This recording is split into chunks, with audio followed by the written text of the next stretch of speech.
Hello, HMS Bobcats, Mr. Flato here. Brand new Bob lesson for you today. I've been brainstorming this one for like a couple months, but really a couple years. Really easy to define what it is to respect other people, respect other people's property. Not so easy to define self-respect. Every year, I think in this job, 11 years now, I feel like every year has kind of a trend to it. And this year's trend, talking with students and kind of processing different things, it feels like I keep coming back to having self-respect, having self-respect. Not only that, but it's came down to having not only self-respect, but a healthy level of selfishness. We're taught in a world to not be selfish, be selfless, help other people, and I think that that's critically important. We need to be selfless. We need to um, help other people and avoid being selfish, right? But I do think that part of self-respect is having a healthy level of selfishness. And that's what I'm going to talk about here for the next 2 weeks. And this is specifically made for eighth grade students. So I'm going to get going because it gets a little long. Hope you guys enjoy this lesson. Hope you guys have a great week. All right, this Bob lesson is going to be titled Self Respect and Healthy Levels of Selfishness. But first, let's be our best at HMS. At every week, let's be our best. Let's be safe. Let's be responsible. Let's be respectful. Let's be a learner. So I've been thinking a lot about this over the years when I did messages and lessons on respect. It's pretty easy to talk about respecting other people, talk about respecting other people's property, but talking about self-respect and respecting yourself over the years, I've found has really been harder to define. And so I finally came up with a definition of self-respect, excuse me, the core of what self-respect is. And I really believe that it's having goals and having aspirations for yourself. I've met a lot of kids that I've come to realize they don't really respect themselves, and it's because they have a limited belief of um, who they are about, what they're going to be about, what they can possibly do in their lives. And I've also came across a lot of kids that have high levels of self-respect, and I've noticed that a lot of those kids, they have goals, they have aspirations, they have a plan. And at your age, 13, 14 years old, I've become a huge believer that it all starts with the core of self-respect starts with having goals and aspirations, having a vision of what you want your life to be and what you want it to look like, your life to look like in the future. So it's an important time of your life to start thinking about this. I literally just got an email today from one of the high school counselors about coming over and presenting on classes for freshman year. You all are at that point in life where we're getting very close to having to start looking at our futures a lot more closely and a lot more seriously. So if you haven't started looking and making goals, if you haven't started to think about what you aspire to be to in life, I seriously hope that you will start looking into that right now.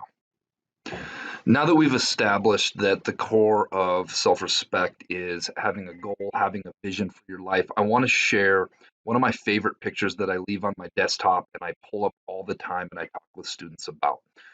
This was a picture from the Olympics several years ago that I saw, and I started looking at the picture and I'm like, there's so many metaphors in this picture that are so important, that I immediately copied and saved it and put it on my desktop.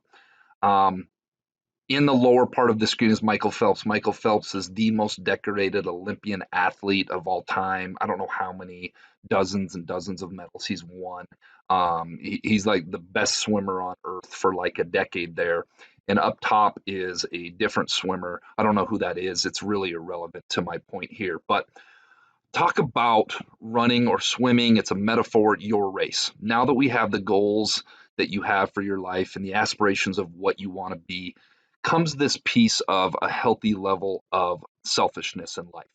The reality is that when we get out into the real world as adults, you all will be on some level in competition with one another for jobs, for status, for positions in life, in the dating world.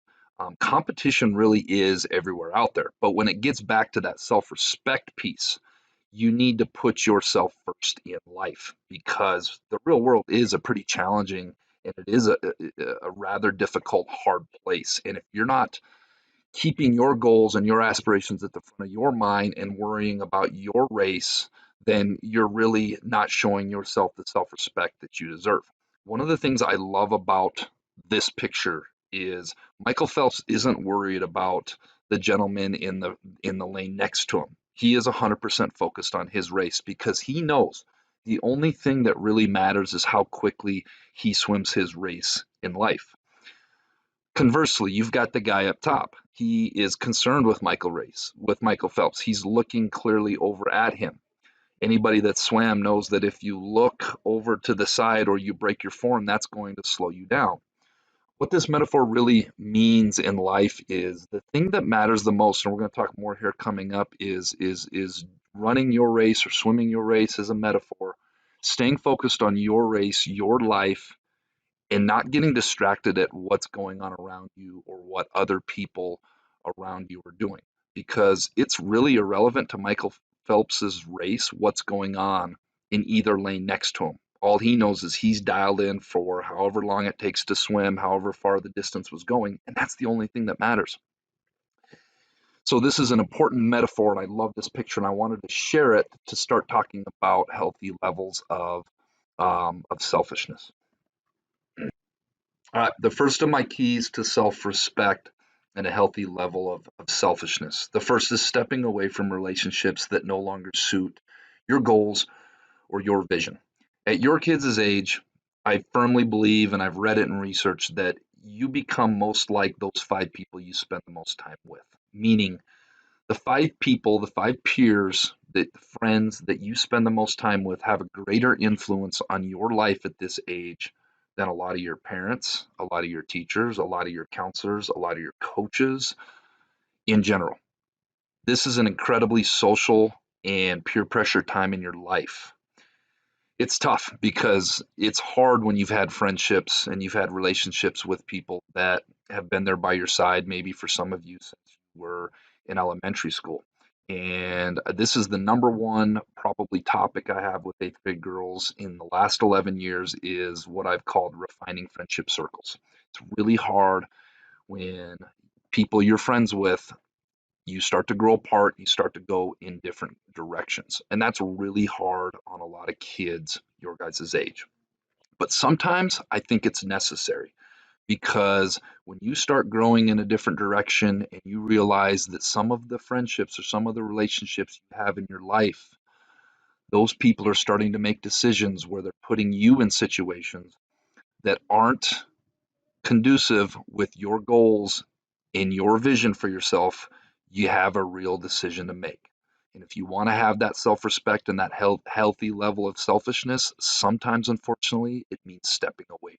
The second key to self respect, removing yourself from unnecessary drama that drains your mental and emotional energy. We only have so much mental and emotional energy we can use in any given day. Let's say we have 100 units. If we're even using 10, 15, 20 of those units dealing with issues that really we don't probably need to deal with, that is mental and emotional energy that is just wasted that could go towards way more beneficial things.